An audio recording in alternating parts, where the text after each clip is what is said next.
Hello student, हम हमारी chapter की रीडिंग चल रही थी। इसमें हमारा ये वाला नया टॉपिक आया था। इससे हम स्टार्ट करेंगे फर्टिलाइजेशन। ठीक है, फर्टिलाइजेशन के बारे में आप पढ़ भी चुके हैं थोड़ा बहुत। There are two method by which fertilization take place. यहाँ पर दो मेथड हैं फर्टिलाइजेशन के, जहाँ पर फर्टिलाइजेशन होता है। दो प्रकार का होता है फर्टिलाइजेशन, एक तो होता है एक्सटर्नल फर्टिलाइजेशन, एक होता है इंटरनल फर्टिलाइजेशन। अब हम पहले बात करते हैं एक्सटर्नल फर्टिलाइजेशन की।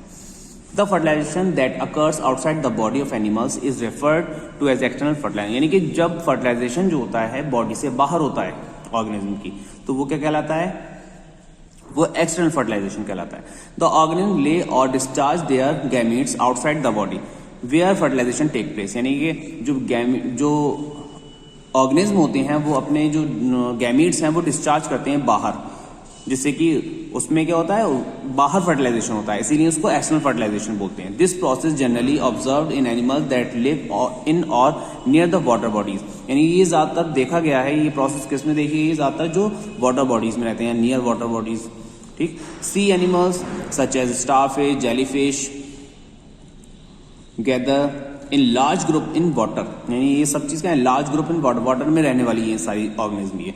ठीक है, they lay their eggs and sperms together on the surface of water. कहाँ देते हैं? सरफेस ऑफ वाटर, वाटर की सरफेस पर अपने ये स्पर्म को या ओवा को ये छोड़ देते हैं वहां पर सरफेस पर। The sperm fuse with the egg on the water, water में एग से ये फ्यूज हो जाते हैं टू फॉर्म ऑक्सीजन। क्या करते हैं? ऑक्सीजन की फॉर्म में। ये कह रहा है कि the sperm fuse with the egg on the water पर टू फॉर्म ऑक्सीजन। क्या बनाते हैं? ऑक्सीजन बनाते हैं। The zygote develop into new individual in the water. फिर क्या होता है? ऑक्सीजन की प्रेजेंस में वो फ्यूज हो जाएंगे और क्या करेंगे? जाइगोट बन जाता है, डेवलप न्यू इंडिविजुअल, जिससे की वजह से क्या होता है? न्यू इंडिविजुअल का निर्माण होता है। अब हम बात करते हैं इंटरनल फर्टिलाइजेशन। ठीक है, जो बॉडी का, अब जैसे कि हमने बात की थी, जो बॉडी के बाहर होता है वो एक्सटर्नल फर्टिलाइजेशन, अब बॉडी के अंदर होगा वो क्या होगा? इंटरनल फर्टिलाइजेशन होगा। Internal fertilization, in this process the egg remain inside the female and sperm are placed inside the her body by male। यानी कह रहा है कि जो ओवम होता है यानी कि फीमेल सेक्स सेल्स होता है वो फीमेल की बॉडी में ही रहता है, और मेल गैमीट क्या प्लेस किया जाता है किसमें? फीमेल बॉडी में, जिसकी वजह से फीमेल बॉडी में ही क्या होता है? फर्टिलाइजेशन की प्रोसेस होती है। इसीलिए उसको क्या बोलते हैं? इंटरनल फर्टिलाइजेशन बोलते हैं। Internal fertilization occur in insect, reptiles, bird and mammals. यानी इन सब में पाया जाता है। Insect, reptiles and mammals, the males are equipped with a tube which delivers the sperm into the females body. इनको एक ट्यूब होती है जिसके द्वारा वो क्या करते हैं? मेल सेक्स सेल्स को फीमेल बॉडी में ट्रांसफर करते हैं, जिसके द्वारा। ठीक है, नेक्स्ट हम बात करेंगे sexual reproduction in human. Human में सेक्सुअल रिप्रोडक्शन की बात करेंगे। In human being sexual reproduction take place. Human being are unisexual organism. Human being कैसे हैं? यूनिसेक्सुअल है, क्योंकि मेल में मेल गैमेट्स होता है, फीमेल में फीमेल गैमेट्स, उनके सेक्स अलग अलग है। ठीक है, इसलिए वो कौन सा? यूनिसेक्सुअल है। They have male and female sex organ separately. यानी कि उनके मेल और फीमेल सेक्स ऑर्गन्स जो होते हैं वो क्या होते हैं? अलग अलग होते हैं। Each has a different set reproductive system. Let us हम उसके बारे में अब बात करते हैं। उनकी जो सिस्टम्स हैं, रिप्रोडक्टिव सिस्टम है मेल के फीमेल को, उसके बारे में बात करते हैं। ठीक है, सबसे पहला है हमारा मेल रिप्रोडक्टिव सिस्टम। सबसे पहले बात करेंगे मेल रिप्रोडक्टिव सिस्टम की। इसमें देखिए, the human male reproductive system consist of the following organ. सबसे पहले हम बात करते हैं टेस्टिस की। मेल रिप्रोडक्टिव सिस्टम में क्या पाया जाता है? टेस्टिस होता है। A pair of testis is present the male sex organs. यानी क्या है? एक मेल सेक्स ऑर्गन्स है, मेन बोल सकते हैं, मेन है ये भी। It produce male sex cells called gametes. इसी में क्या बनता है? क्या प्रोड्यूस होते हैं? मेल गैमीट प्रोड्यूस होते हैं। And also produce male sex hormones called testosterone. और इसमें मेल सेक्स हार्मोन्स भी प्रोड्यूस होता है जिसको हम बोलते हैं testosterones. The testis are situated inside the sac like structure called scrotum. यानी जो टेस्टिस जो है वो एक सैक लाइक स्ट्रक्चर, थैलेनुमा संरचना में अंदर होते हैं टेस्टिस, जिसको हम क्या बोलते हैं? स्क्रोटम बोलते हैं। नेक्स्ट पेज पर देखते हैं इसके बारे में।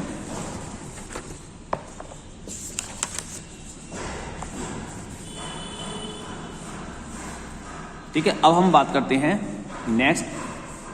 आपको यहां पर दिख भी रहा होगा, डायग्राम भी बना हुआ दिख रहा है आपको। अब हम बात करते हैं वास्ट डिफरेंसेस की। ठीक है, क्या है वास्ट डिफरेंसेस? क्या करते हैं? ये दिख रहा है आपको टेस्टिस, जो इसके बारे में भी हमने पीछे बात की थी, ये टेस्टिस है। ठीक है, जिसमें जिस लेयर में बंद है ये, उसको बोलते हैं हम स्क्रोटम। ठीक है। Vas deferens are the ducts, ये क्या है, ये है वास्ट डिफरेंस। वास्ट डिफरेंस क्या है, एक डक्ट है जो क्या करती हैं, जो कैरी करके ले जाती हैं, जो स्पर्म प्रोड्यूस हुए स्पर्म को कैरी करके लेकर जाती हैं। Which are present in the pair, ये भी कैसे होती हैं, पेयर में होती हैं, ठीक। It function is to transport the sperm from testis to urethra, यानी कहाँ तक ले जाए, यूरेथ्रा तक लेकर जाती है, यूरेथ्रा से पेनिस के द्वारा बाहर कर दिया जाता है उसको। It function it to transport the sperm from the testis to the urethra along with the secretion of reproductive glands. This mixture of sperm and secretion is called semen, यानी कि जिसमें और भी प्रोस्टेट ग्लैंड होती है इसमें, ठीक है, प्रोस्टेट ग्लैंड भी लगी हुई होती है यूरेथ्रा के पास में, तो उसमें से क्या होता है, एक सीमेन प्रोड्यूस होता है, जो स्पर्म जिसकी वजह से स्पर्म उसमें फ्लोट करता है और आगे तक जाता है, जिससे स्पर्म को न्यूट्रिशन भी मिलता है, ठीक है। अब बात करते हैं हम यूरेथ्रा की। The two vast difference open into the urethra pass through the penis, यानी कि यूरेथ्रा में जाके खुलते हैं, ये जो वास्ट डिफरेंस है जो कहां पर जाते हैं, जो यूरेथ्रा जाता है पेनिस तक, ठीक है। पेनिस की बात करते हैं। Urethra lead to the muscular organ called penis, urethra lead, urethra आगे जाता है, यूरेथ्रा तो उस किस में जाता है, एक मस्कुलर ट्यूब लाइक स्ट्रक्चर है जिसको हम बोलते हैं पेनिस, ठीक है। It is use to deliver semen into the vagina, इसी के द्वारा इंटरकोर्स की एक बोलते हैं ना कि मेटिंग की एक प्रोसेस होती है, जिसमें इसके द्वारा क्या होता है, वेजाइना में स्पर्म को ट्रांसफर किया जाता है। It is use to deliver semen into the vagina female during mating. It is use to pass urine as well as, इसी में से यूरिन भी पास होता है, ठीक है। यूरिन का भी सीक्रेशन इसी के ही द्वारा होता है। हम बात करते हैं स्पर्म की, ठीक है। स्पर्म आपको ये दिखाई भी दे रहा है, ह्यूमन स्पर्म, ठीक है।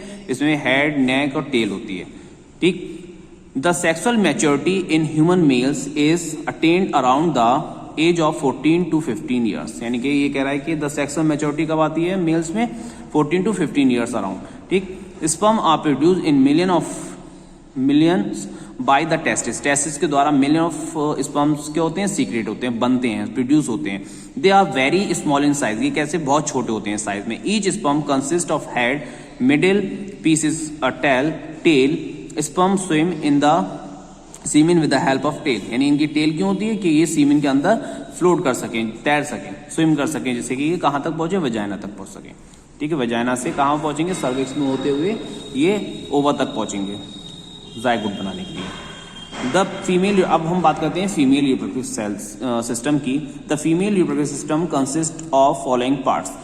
पहले बात करते हैं हम ओवरीज की, यहाँ पर आपको दिख भी रही है ओवरीज, 2 ओवरीज हैं। There are 2 ovaries in a female body, female body में 2 ओवरीज होती हैं। Each ovary have shape and size almost that the almond, यानी कैसे आमंड के बराबर होता है जो इनका शेप होता है, ठीक है।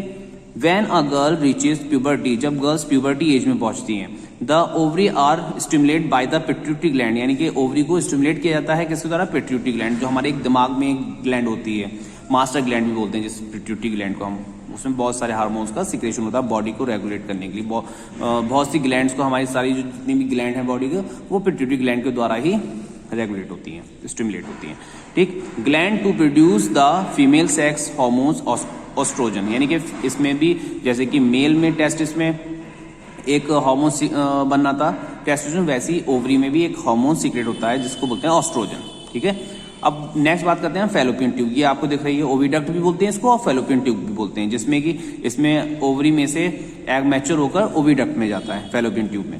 Fallopian tube are called oviduct, take up the ovum and transport it the uterus, यानी ये कहाँ ओवम को, यानी कि बोल सकते हैं कि जो एग होता है मैच्योर होकर ओविडक्ट में जाता है, जो कहाँ पर लेकर जाती है, ये लेकर जाती है यूट्रस में लेकर जाती है ओवम को।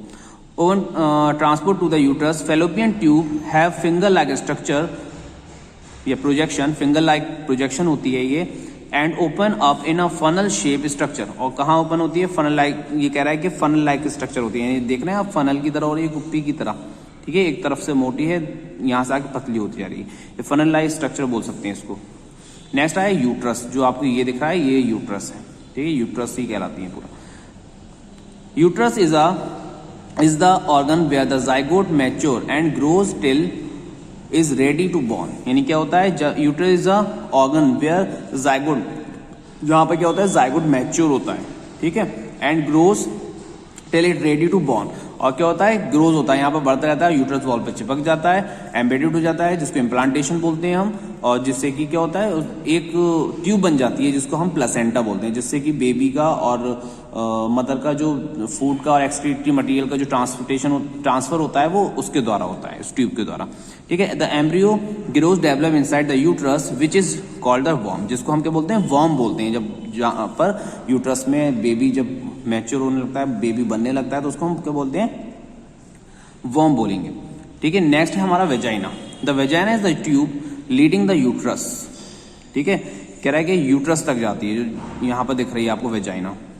ठीक है, वेजाइना से ऊपर सर्विक्स जाएगी, यानी कि यहाँ पर मिलियन ऑफ स्पर्म्स जो हैं यहाँ पर छोड़े जाएंगे, यहाँ पर ट्रांसफर होंगे और यहाँ से ऊपर की तरफ जाएंगे। ठीक है, अब नेक्स्ट आया हमारा सेक्स।